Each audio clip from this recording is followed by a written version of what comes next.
Okay, so um, we've been talking about the right speech as one of the Eightfold Noble Path.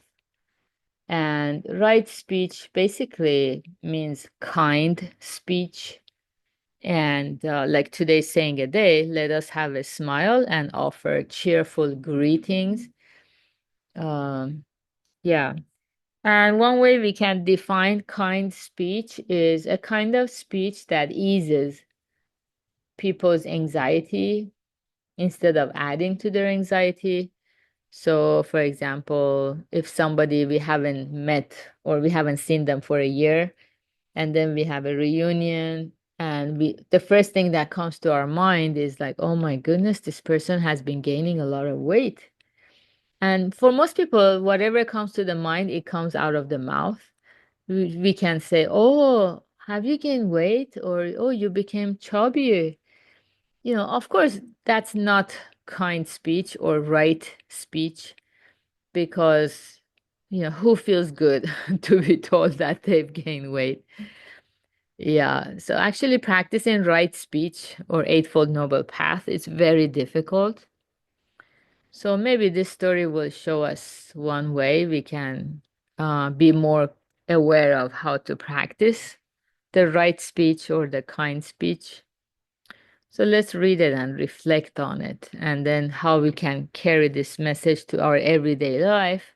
Are we always using kind speech, or sometimes whatever comes to our mind jumps out of our lips and then we feel regretful?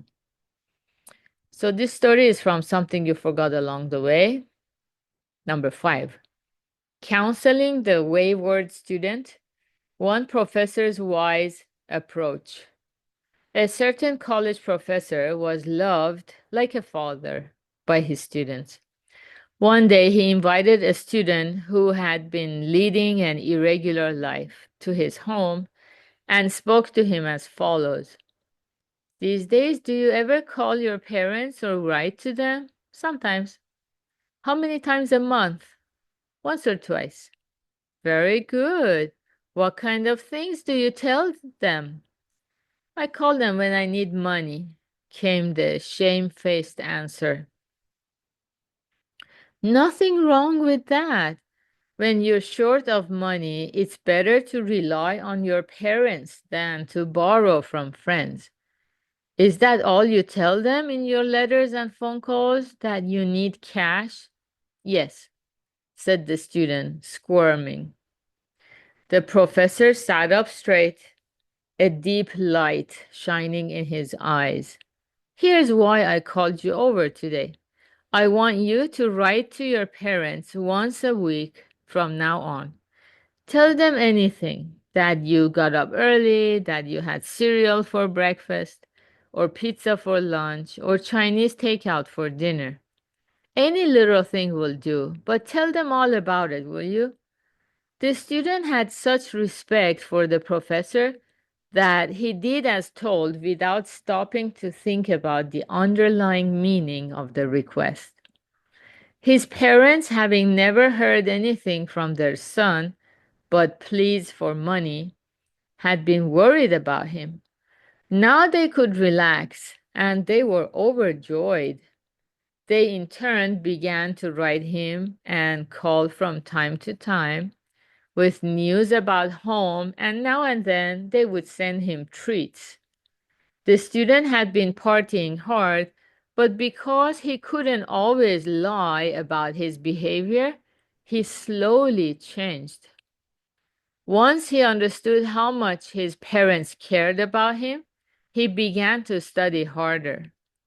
In this way, a student with a bad reputation settled down and began to lead a simple, wholesome life, all because of the professor's wise tactic. Okay, it's a very heartwarming story. I think one level of happiness or one criterion for happiness in life is whether each of us has had an encounter with a wise professor, wise teacher, a wise person in our lives. It's such a rare blessing to have that encounter. maybe there are many wise people around us, but if the mind or heart is closed, so we don't benefit from the wisdom that's already present. But also, some people, even if they're searching for the wisdom, maybe they don't encounter that teacher who can articulate the message for them. And yeah, so, when we encounter a person full of compassion, like this wise professor, we gain motivation for living, we find hope in life, and we become full of energy and purpose.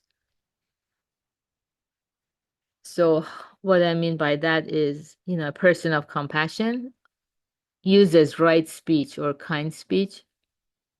So, for example, when the professor is asking here, do you ever call your parents or write to them? And the student says sometimes. And the professor asks for clarification, how many times a month? And the student says once or twice. If somebody is very critical, like we all know very critical people around us or among family members, so we kind of lose courage when we talk with them because they're critical. So instead of saying, very good, tell me more, what kind of things do you tell them? They might say, they might use wrong speech, would be like, oh, only once or twice? What kind of a child are you? Do you know how much your parents worked on your behalf? And now you're ignoring them? You abandon them? So, that's very harsh. So this professor is using right speech, easing the students' anxiety. And see here, the student with some shame, he says, I call them when I need money. Yeah, this is kind of shameful because it only has self-interest. But still, the professor doesn't show any criticism. Yeah, full of compassion, embracing the student fully, even though this answer, I think, is very lousy. You call people or you go to them only when you need money. This is a very lousy, lame answer, but look at the professor's compassion. Nothing wrong with that. When you're short of money, it's better to rely on your parents than to borrow from your friends. Yeah, so always trying to discover something good first to mention that. And then, of course, he follows it up, but well, is that all you tell them in your letters and phone calls that you need cash? Yes. And then again, instead of criticizing, the professor offered a wise tactic. I want you to write a letter to them. So in this way, the student's life got transformed. Mm.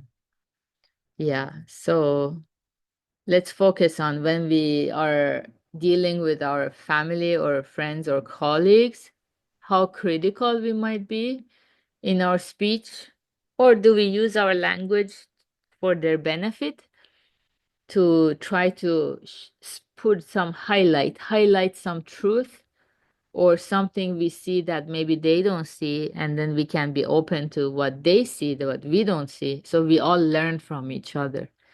Yeah, so that's a beautiful, noble path as we move forward toward the happiness that never abandons us. So good job, everyone, for being here. We have advanced group session in 30 minutes from now and Hattori Senses class 7 p.m. Pacific, and have a wonderful Tuesday. Bye. Thank you. Thank you, guys. Have a good one.